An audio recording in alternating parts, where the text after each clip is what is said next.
Thanks for joining us, everybody, tonight. We're switching things up a little bit and doing something a little bit different. We are having kind of a bit of a book club discussion tonight.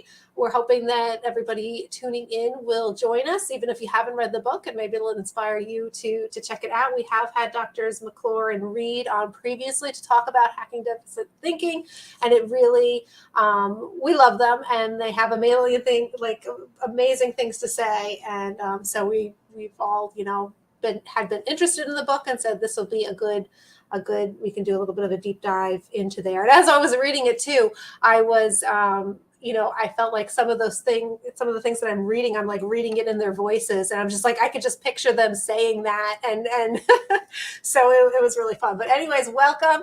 My name is Rachel. I'm a school psychologist in Maryland. I'm going to pass it over to Rebecca, who's going to talk about how to participate tonight. Rebecca. Hello, everybody. I'm really hopeful that you will participate actively tonight because none of us are as skilled at book study as all of us. And so if you can log right into your YouTube account, you can comment right alongside the video, whether you're watching live or in a little bit later, because your comments will sync right up to the same place in the conversation, and we can either come back to them later after the broadcast, or we can include you in the conversation as we go. So we really look forward to any participation. And if you're watching or listening later, feel free to also chime in with your thoughts about the book and what you heard in the conversation that you want to comment on either of the Facebook pages, School Psych, Your School Psychologist, or the School Psych podcast page. And you can post right under the event or send us a message as well. And then we're still hanging in there on Twitter, and you can tweet at us at Podcast Psyched. And if you do, use the hashtag Psyched Podcast, and I'll be looking for any notifications in all those places. So now I'm going to hand it over to Eric. Hi, everyone. My name's Eric, and I'm a school psychologist in Connecticut. And typically, I introduce our guest, and our guest this evening is our book, Hacking Deficit Thinking, by Drs. Kelsey Reed and Byron McClure. And we have, as Rachel mentioned, enjoyed having them on as guests and talking about this book before. But it's really exciting to have a book discussion and hopefully have some live discussion with you all. I know for my graduate students, it's a busy time in the semester and people are stressed. So we completely get it if you're tired and want to just listen. But it's a great book and worth picking up and reading. So I don't know if anyone wants to chime in. I'm happy to just sort of talk about the introduction and kind of get us into the book. So Doctors Reed and McClure talked to us about this book a while ago, I think just back in the fall or just before winter, and talked to us about some of the things that deficit thinking has sort of given us this distorted lens in the field of education specifically, and as school psychologists specifically as well. And so the book starts out talking about what that distorted lens looks like. So some biases that we might have about students, particularly about minoritized students or students of color, a worldview that is distorted about how well students do, or perhaps what's wrong with students, focusing on student weaknesses, perhaps blaming the students and their families for the difficulties that the student might be having. And rather than acknowledging the impact of our practices and broader structural inequities, we're focusing on what's wrong with the student. So I really found that valuable just to sort of challenge our typical way of thinking, right? And I know we come into psychology sort of through that medical model, and typically the medical model is what's wrong with the patient, right? And so we do our series of tests or whatever, assessments to figure out what's wrong with the child, air quoting. And rather than focusing on what strengths the child brings to the table and what they need. And so that to me was really beneficial in connecting with the introduction. For sure. And I just want to thank you for your concern, because I'm one of those graduate students that you're talking about. I have a week left of the semester and then finals, but I found the historical context so interesting and infuriating in the book. And also I had to retake intelligence testing last semester, and it's a really interesting thing to do as a school psychologist, because when you go back to Sattler and then and current studies on IQ testing, and especially looking at differences in outcomes for minoritized students, or just certain groups, and SES issues and all of that. When you go back with with the experience as a school psychologist and really look at what the studies show, it's like really upsetting. It's awful. And then you think about what's actually happening at work, and how IQ tests were developed, and yes, how things were addressed in little pieces, but also just contribute to the problem of identifying things about people that are, below average or not normative. And yeah, so I found that part really powerful. And I remember when doctors McClure and Reed were on our podcast, how they talked about, Thurman and just that history. It's just so upsetting to think about, but important to remember, like, where all this came from. Yeah, I think a lot of that was in chapter 1, and I remember reading it and then immediately like messaging the both of you, and I was like, because I get so riled up about. We've talked a lot on the podcast about this misuse of IQ scores and this over reliance, and kind of blaming the child that they're not learning, so it has to be something wrong with them. We never look at what are we doing wrong? How are we teaching them? Like what's going on? And so I was like cheering this whole, as I'm reading these chapters, like, yes, all this good stuff. And I wanted to read, because they provide it's on page 10, they provide just a definition of deficit thinking, which deficit thinking is a distorted lens focused on student weaknesses that blames students and their families for student difficulties, rather than acknowledging the impact of our practices and broader structural inequities. And I was like, yes, it's so true. And a lot of the things like in there too, as I'm reading this, and it talks about like, starting under what you have control over, and the first one being ourselves, and that we're all contributing to this in ways that I'm sure that we don't even think about. And so when I'm reading, like the book starts off in the introduction with just some, it says at risk, low, lazy, unmotivated, not smart, like all this kind of negative talk. And we all hear this on a regular basis in IEP meetings, and we all, at least I know I've used some of those terms for sure. If I get a certain profile of scores, I might go back to a teacher and be like, yeah, they're really low.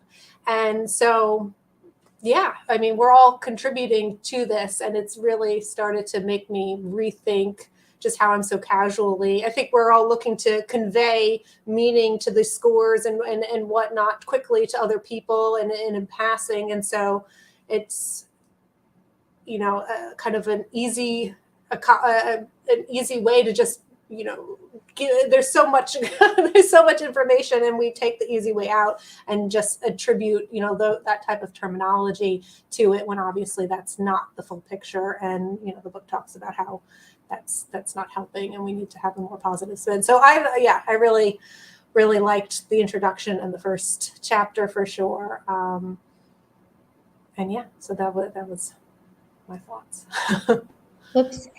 Yes, and we've been talking about the way school psychologists referrals are just like gone like out of control over time. Like every year it seems like more referrals and more referrals. And there's this sense that I get sometimes from the referral source, whether it be the teacher or the parent or the team, that there is this belief that by testing and identifying the deficits, we'll then have a reason that's somehow like magically absolves anyone of guilt or blame.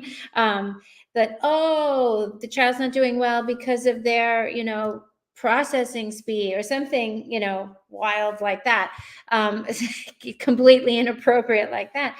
But I think that there's this like need for people to look at that data that we collect, the assessment data, and give it much more meaning. Like, not only is it bad to start with because we're looking for the weaknesses as we're testing all these different things, and then we're assigning the weaknesses with the power to define the entire problem, right? So it seems as though, and I like the section where he talks about, I think it's chapter 3 in section 1, where he's talking about how we can collect other kinds of data. Like we always collect data, but it tends to be, deficit data. And what if we looked at what's, instead of what's wrong, what's strong? I just really like that point. Yeah, and I agree. I think, like Rachel, that first chapter, because I'm such a IQ geek and testing nerd, it was really helpful for me to see that history again. I know we've learned some of that, but just even when I entered the field, in graduate school in the 80s, we were, discrepancy model was all we had for identifying SLD. And we were banging out IQ tests to see what was wrong with kids. And, and that was I think our mindset at the time was the IQ will tell us what's wrong, right? So we're using that test to determine what's wrong with the child. And so when we think about historically, I mean, back when I was in school, I was working with the WISC-R. The WISC-3 didn't come out until my first or second year of practice. And all of the standardization problems that the Larry P case had were still problems with the WISC-R, right? And, we had the WJ and the KTEA for achievement tests. I think the KTEA might have been brand new. And we were just looking to see what was wrong with the kids. And not even really, at least from my perspective at the time, not even understanding good instruction. I mean, not that school psychs weren't talking about that, but that wasn't really a part of my practice at the time, what constituted good instructional methodology. So it really was, what's wrong with this kid? Give him a test and figure it out. And I think in the field, we've really relied on that, right? Wrongfully, mistakenly, really relied on this test gives me the answer. I think, I think it was Ryan McGill who said, we expect that IQ test to give us a binary answer, yes or no. Does the child qualify or don't they qualify? And of course, that's not what an IQ test does, right? But we've definitely gotten into the weeds with, I think, over-interpreting to determine, again, what's wrong with the child. So, and I've spent a couple of years now, like with my teams. I've been at the same schools for a while now, and so they know kind of my philosophy on IQ tests. That I give it when I have to. I think that it's necessary and important when you're asking certain questions like intellectual disability. But there's certain cases where, like, I have to give the IQ test because that's the procedure. Either that's what's needed for LD qualification, or the team wants to talk about a classroom change, and we have this checkbox for, to consider that. And so that we need to do an IQ test. And so, yeah, my teams are used to me kind of downplaying the IQ in those, I gave this is what it says. Okay, I move on to kind of the rest of the report. I don't spend a whole lot of time when I'm going through things with my teams, and I don't just put a whole lot of emphasis on it. But even with that, and I deal with sometimes with like district level folks that come in to consult on things, and they're always like, well, what's the IQ? Well, he had an IQ 2 years ago. We need to update the IQ. So that's always, I feel like I'm always battling against this idea that this IQ test is so important. And IQ and intelligence is important, but that if we only know what this kid's IQ is, that this is going to change things somehow for the kid. And I think that as school psychologists, at least, and that's a problem. We do that within our field too, this over interpretation and emphasis on that. But at least I think that at least in most programs, people talk about the historical background that you were highlighting, Rebecca and Eric, as far as, in the book, in the first chapter, it goes through the eugenics and the Army test and some quotes really that are really kind of disturbing to read as for why these tests were developed. They were developed specifically to identify people who were, they felt had no business being educated or no business being in the military and all these things. And so at least we go as school psychologists, like go into it knowing that there is that negative kind of dark side to IQ. And Stefan Dombrowski has that there's a YouTube video, we'll have to post that, that talks about the historical underpinnings of IQ tests and whatnot. But a lot of people, I think our teams, teachers, administrators, district level folks, I don't think they have any clue where IQ tests came from, the biases in IQ tests, Larry P. Like they have no idea about that. And it's not something that we as school psychs seem to talk about. And I'm wondering if we need to talk more about that. I don't know what the answer is. I mean, it's a useful tool, but it has to be used wisely, I guess. Yeah. And we read in my class many articles that just looked at disparate outcomes for different groups of students on the IQ test that had really not a lot or nothing to do with how intelligent these kids actually were. So I do think, and that research is important. And there was a controversy with one of the articles that the authors tried to reach out to some of the publishers of some of these tests to get the data that they used in their, validity studies. And they just refused to give it to them. And they cited some like principle that if the researcher wants the data to like start a fight basically, or to create, some kind of controversy, that they don't have to turn it over, because otherwise typically they do have to turn it over. And so I thought that was like very alarming that, that the publishers can actually keep the data secret like that, when researchers are just trying to learn as much as they can about these tests. So I do think educators, all of us, we should be reading these current studies and thinking about them very carefully. Yeah, I think we have to remember that it's not like they're nonprofit organizations trying to help kids necessarily. They are for-profit companies. They are competing against each other. They are, they have salespeople out there. I mean, you all go to conferences. They got their booths. They're salespeople.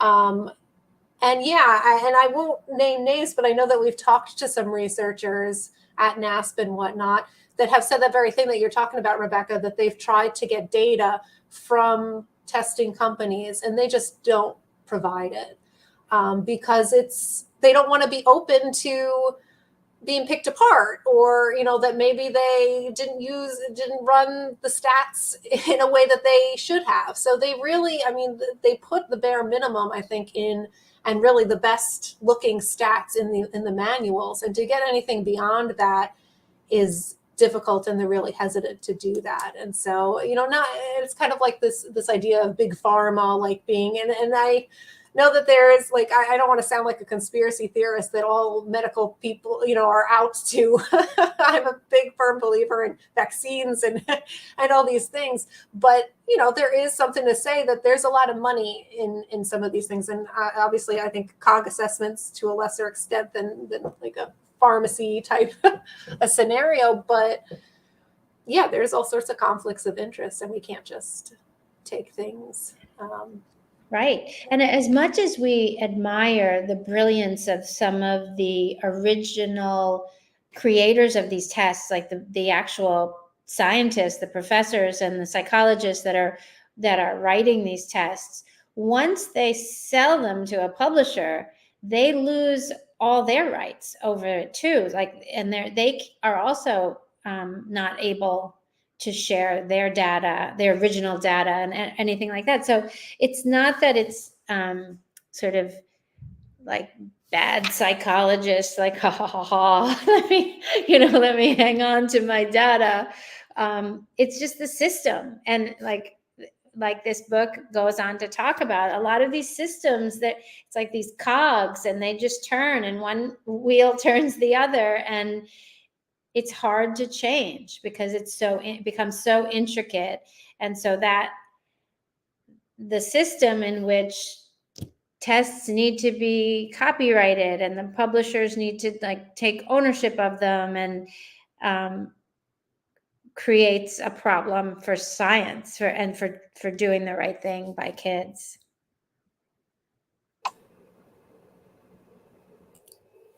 Yeah, for sure. I that's funny. we're all chiming in. One of the things that really struck me too were some of the quotes from Brandon Gamble and Asa Hilliard, Dr. Brandon Gamble and Dr. Asa Hilliard. And I really appreciated Drs. Reed and McClure in their writing, talking about systemic change and what is this going to take. So directly relating to what you're saying, Rebecca, that one quote, it's on page 23 from Dr. Brandon Gamble, stop labeling people with numbers, but look at what it takes for them to learn what they need to learn. And imagine if that's what we were doing with our assessments, right? Not labeling kids with numbers, but trying to discover the hypothesis process of our assessments, trying to discover what it is the child needs in order to learn, what they need to learn. Yeah, I think that sometimes we get so fixated on the numbers, and the system gets so fixated on the numbers. I had a case recently that we have so much data on a child that there's been no progress for like 3 years. Like, we've done all the things. And so the data is pointing to, like, we need something more intensive because we're kind of maxed out. And, so we've got team members agreeable, parents agreeable that something, it's not work. We need to make a bigger change. And then we often have these, these district requirements that, people, you need to update the educational and the COG and this and that because, it's almost 2 years old. And, the team's sitting there like, we have all the progress reports. We have all the data from the IEP goals. We know where this kid is. We know their strengths and weaknesses already. We know what the test is going to say. We know what the numbers are going to, the child is far from grade level. And so it just can be frustrating to me that, we need a score. We need a score because we're told we need a score, and to provide anything more intensive. And yeah, that just frustrates me, this like fixation of. And so when I asked, well, how is this going to change? What giving this test and knowing again what we already know, like what epiphany is going to come out from this? I don't know. It's like a pet peeve of mine we need a score to need a score, not because it's going to we actually think it's going to change this trajectory here. What Amanda Vanderhayden said, what does she say? It's something about, weighing a cow doesn't make it fat. Like if you keep weighing the cow, like you need to intervene. You need to stop assessing at some point. That's a great comment. And yeah, I totally agree. Like, when you think about it, we're gatekeepers because of limited resources, right? So these scores all have to do with qualifying to get services, which are very limited, right? And so these processes and systems were put in place so that the limited, whether it's federally funded special ed services or state funded, or, so that kids, because there's a limit to the funding and the services, kids have to qualify in some way. And, I think perhaps we've gotten beyond the original scope and need of providing FAPE for students, and it becomes mired in legalese and lawsuits and all these things because somebody has 2 points lower or higher on the threshold, some cutoff score on a test.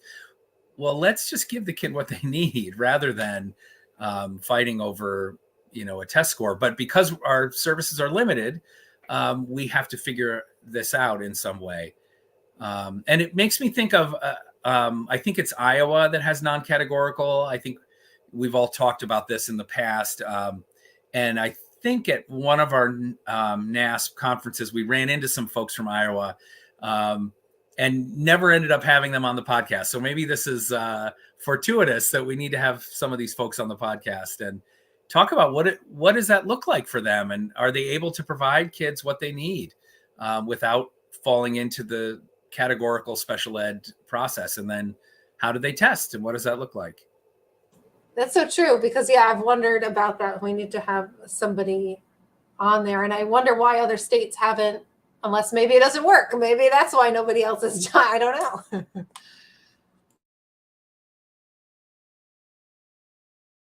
I also wanted to point out, sorry, Rebecca. No, go ahead. That in the book, they at one point, I think before they go into kind of the IQ stuff, they talk about, they're going to nerd out on some of this stuff. And I just like that, because we sometimes we nerd out on the podcast. And so I'm, just reading this book and I'm tickled. And, I forget that the book isn't written specifically directed to school psychologists. Obviously, it's written by 2 school psychologists. And I feel like it's speaking to me. And so I'm just like, yeah. And then once in a while, there'll be a comment of, a recommendation, I think, was in there about, make sure you talk to your school psychologist and see what they think. And it's like a reminder to me that, oh yeah, this book is for a wider audience than just us. And it just makes me happy that people who are not school psychologists are reading this book and understanding, because I would love it if parents and teachers, came to us and wanted to know our thoughts on things. Yeah, so true. And especially in the section that we're talking about tonight, the Humanize Your Data section, because, quite often the administration and the system expects these certain kinds of data from us. And they're less willing to do kind of universal screening for strengths, or even just social emotional screening, which I think would be so helpful too, to offer kinds of prevention, right? So if we know, even through an anonymous screening, that we know that for some reason this year, 3rd graders report more symptoms of worry than 4th graders, or than the 3rd graders last year. Now we have an intervention idea that, we don't need to know. We can measure sort of what's happening in the collective, in the system, and not like the book suggests, not place the problem within a child, and I think that if administrators could read that chapter 3 and understand the value of other kinds of data, that could be really helpful for us being able to advocate for the kind of data we want to collect. Yeah, and I've been trying to be more cognizant about, so I'm trying to, collect more functional data on academic skills that a child is struggling with. And it's kind of like finding your basal in a test that, because oftentimes we can, this kid can't do this and can't do this. But if you like walk it back enough, you can find skills that the child can do. And building off of that is important. And sometimes, we're in teams, and a lot of the paperwork that I fill out has a section for like, what are the child's strengths, which is really good. And kudos to my district for that. But sometimes, I get to that section when we're filling out an FBA or a BIP and it asks for strengths, and everyone's just like, there has to be something like, can they hold a book? Do they look at pictures in a book? Do they are they interested in other students? Do they smile when you smile at them? It's like, we can find, everybody has strengths, and we can find some strengths, but sometimes, in this environment that we've all created and contributed to, unfortunately, education is so, we have to be cognizantly thinking about that type of stuff. And how meaningful for any particular student if the adults around them were constantly looking for strengths. Like, it would just change the water, a little bit. And I think when Doctors McClure and Reed were on the podcast, I think they also mentioned the VIA survey, which I have loved for a very long time. But it's a simple measure. It's free. It's online. It's called Values in Action.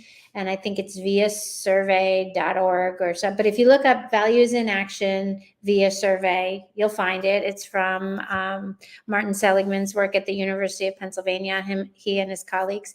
And a parent or guardian has to, as far as I remember, because I haven't given it in a while because I've moved to Florida, etc.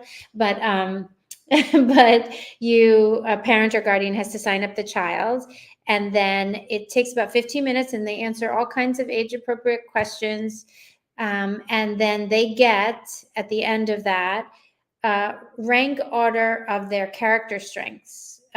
So they're top, and we call the top 3 to 5, we call them signature strengths, and they're things like courage, honesty, appreciation of beauty, a love for justice. They're based in his Martin Seligman and colleagues' huge book called Character, Strengths, and Virtues. And for that book, they went across the globe, across cultures and countries and languages, and they asked communities, what are some things in human beings that you value, that are important, that are admirable? And they found that these 24 were agreed upon internationally, no matter, education or system or culture or religion or any of that. And it's an amazing test to give and to share with kids, and I took it myself a long time ago, and I gave it to my children at the time and my husband, and we talked about our signature strengths. They can be surprising. You might not realize that you have a strength in this area. So it's just a great way to help kids see themselves in a positive light and see their strengths. And I love that. I think just expecting people to come to a meeting with what are the child's strengths is so important, right? And when we're doing, as Rachel mentioned, the FBA or the psychoed assessment, really finding what the child's strengths are, getting the other adults engaged, and as you said, Rebecca, I think that having people focus on a child's strengths can get people to sort of flip the narrative on the kid, right? And if we are focusing on, well, so-and-so is really talented at drawing or singing or dancing, or, they're really good. I have kids every once in a while who love magic tricks and they're really good with card tricks. And you're like, where did that come from? That's so cool. And you never knew that. Right. And those are the things that don't come up. And I think in chapter 3, they talk about some ways that we can identify student strengths, having students lead the discussions, having students lead community walks. And it made me think, not necessarily within the community, or prior to that, within our schools, we do administrator walkthroughs frequently, right? Where the admin come and, central office admin come and meet with our principal and they walk through the school. And why not have students be the tour guide and have them feature student work and have them talk about strengths in their classroom or things that they like to do, or just spotlighting. I mean, I know a lot of it is to look at making sure there's teacher accountability and looking at instructional practices being followed. But maybe we could start reserving some of that time for student-led, strength-based discussions, and there's a lot we can do to shine the spotlight on what's right with the kids.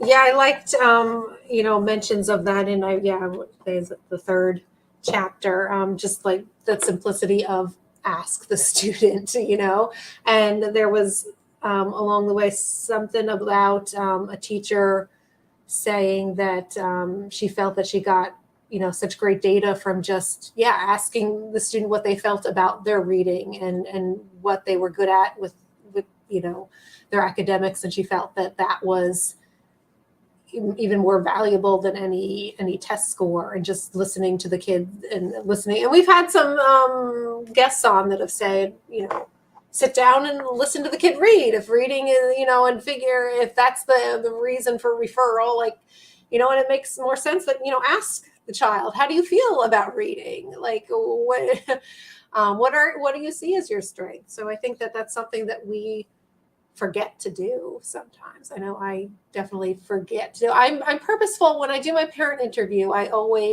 didn't used to do this earlier on in my career. I would go through all these different areas. Academics, tell me what your concerns are for academics and behavior and attention, and and so it could be very, very negative sometimes. I mean, sometimes you have parents that no, they're fine, they're fine. But to specifically ask, and what are their strengths? What are they good at? What do they enjoy? What do they like to do? So I'm purposeful with that, but I think that I like that idea of asking the student, because it's such an easy thing to do that.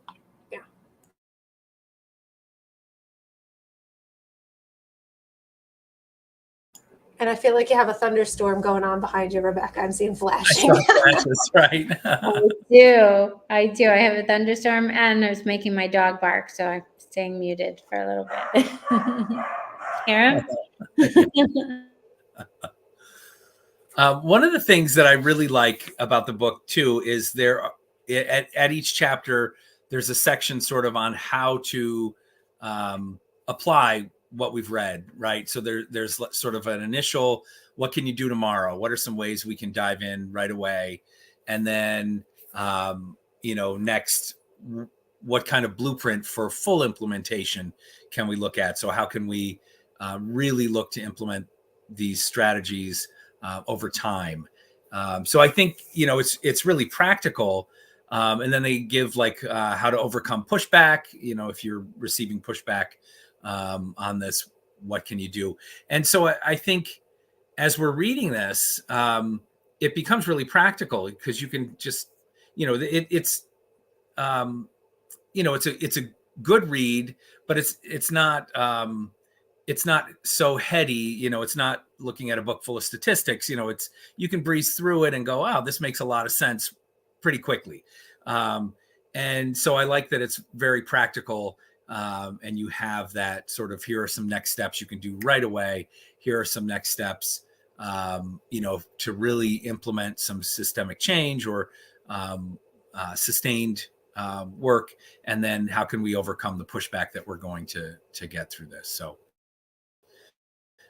goal.